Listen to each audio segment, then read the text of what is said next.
Hey YouTube, Untamed here. So today I'm going to hop in my 2023 Lexus LX600 here. It is an F Sport. I'll hop in and I'll go through each of the different drive modes. So you got Eco, you got Comfort, you got Normal, you got Sport and Sport Plus, or a custom mode. I haven't set that up yet. So really I'm going to walk you through what acceleration looks like and feels like in each of those different modes. So it is warmed up, it's been warming up for a while. I feel like I need to kind of preface that as I jump in and get ready to kind of mash on it a little bit.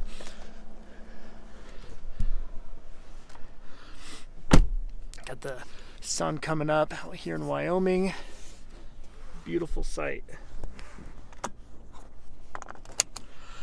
Okay, so for starters, over here, this little knob, this is how we adjust the different drive modes. Obviously mode select right there. So we'll twist it, and when we twist it, this screen over here, let me give you a better look, that screen will pop up. And we got Eco, Comfort of course, Normal, and Sport, Sport S, then Sport S Plus. So obviously you see once you get into Sport, you get a different gauge cluster there. So I'll stop yapping, and you got custom down there. I'll stop yapping, and let's just get on the road and show you what each of the different modes feels like as we're, I don't know, we go full throttle on it.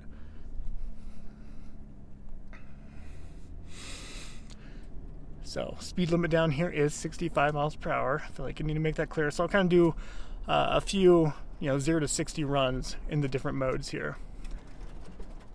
Make sure nobody's coming. Don't California stop this, California roll it. All right, so let's we'll come to a complete stop, and right now, just a reminder, we are in Eco mode. Let me just double check that. So yeah, as you can see, we are in Eco mode, and we're gonna do pedal to the metal, right? Pedal to the metal, we're kind of sleeping, lots of turbo lag. There we go. And it livens up a little bit.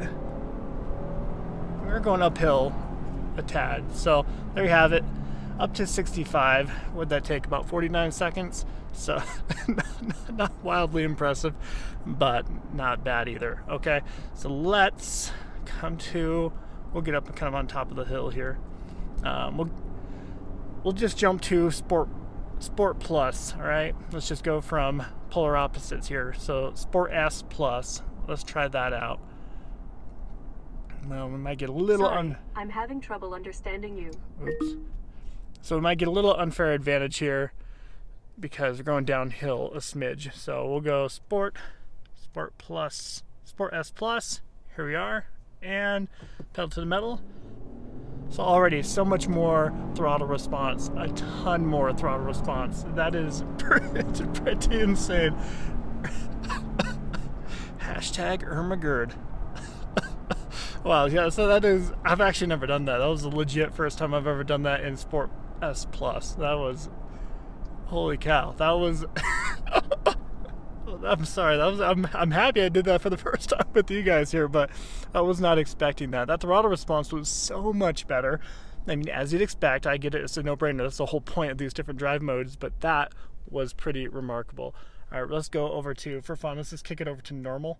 Actually, let's do Comfort. Let's see if there's a big difference between that and Eco. All right, pedal to the metal. All right, definitely interesting, yeah. Interesting. Yeah, you can tell a big difference in the different shifts, the timing of the different gear shifts. That is the most notable difference right there. Off the get-go, very similar, nearly identical turbo lag as what we just saw in the Eco mode, but the shifts is a huge difference between that and the Sport S Plus. That was pretty interesting to feel that. All right, and we'll try for fun. We'll just do Sport. Actually, might as well. We're just gonna do them all. If you care to see them all, stick around. All right, guys. We're gonna try them all out. Let me turn around up here. Where do I want to turn around at? Yeah, let's just go to the end. Give you some more Wyoming scenery here. A lot of nothing out here. I'll tell you what, keeps the riffraff out. It's a good spot to be. Okay, so we'll turn around here, and I will put it into Normal mode, and then we'll wrap up just with the standard sport mode, or Sport S.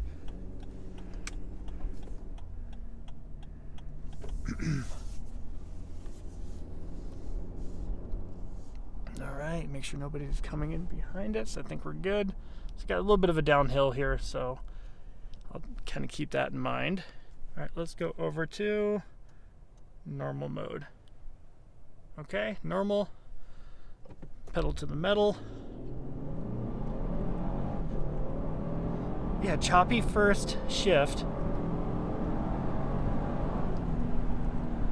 Yeah, that first shift felt pretty choppy, and again, you still get that turbo lag, and that's the frustrating part with this twin turbo V6, right? I mean, I'm used to having a naturally aspirated, a little bit larger displacement V8 like I had in my 200 series, but so that for me personally takes some getting used to. That's kind of just a personal thing.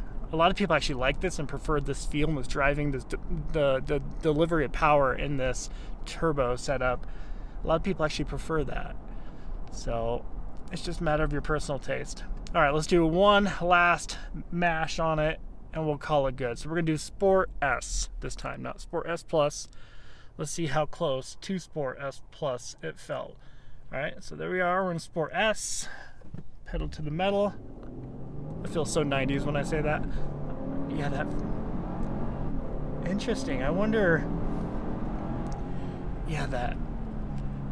The shifting speeds in Sport S Plus were just like bop, bop, bop. It was a notable difference, and now it just felt remarkable. So there you have it, guys. Really, maybe it was borderline TMI going through each of those different driving modes for 0 to 60, but at least you know. At least I know too. I'm happy I did the Sport S Plus. That was pretty remarkable.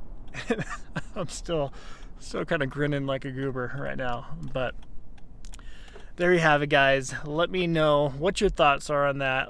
Let me know which mode you would keep it in all the time. Are you the type to keep it in, you know, the sport mode or the fastest mode all the time, or are you the type to change them back and forth based on how you're driving, where you're going? Are you road tripping? Or you can put it in comfort for that, blah blah blah blah. Personally, I never really think of it. I don't really think of it while I'm driving, and maybe for that reason, this stuff, these features, I never typically care that much about. I've generally liked the simplistic approach, historically speaking, and being able to jump in a vehicle and automatically getting the best of the vehicle at all times, and not, even if it means not saving a couple miles per gallon here and there for fuel economy's sake, right? So that's always kind of been my approach. Maybe that's a flawed approach, you tell me. But anyways, guys, if you've enjoyed these videos, I never asked for this kind of stuff, but I'm gonna try to start doing a little bit more, as I'm told I should. I would appreciate if you guys consider liking and subscribing to the channel at this point. I'll continue to provide you a bunch of content like this, you know, just a lot of ownership experience reviews, and kind of walk you through the different aspects and details of each of these vehicles that I own, and I often go through a few vehicles each year. So appreciate you sticking around, appreciate you supporting the channel. It definitely means a lot. Thanks for watching. Till next time.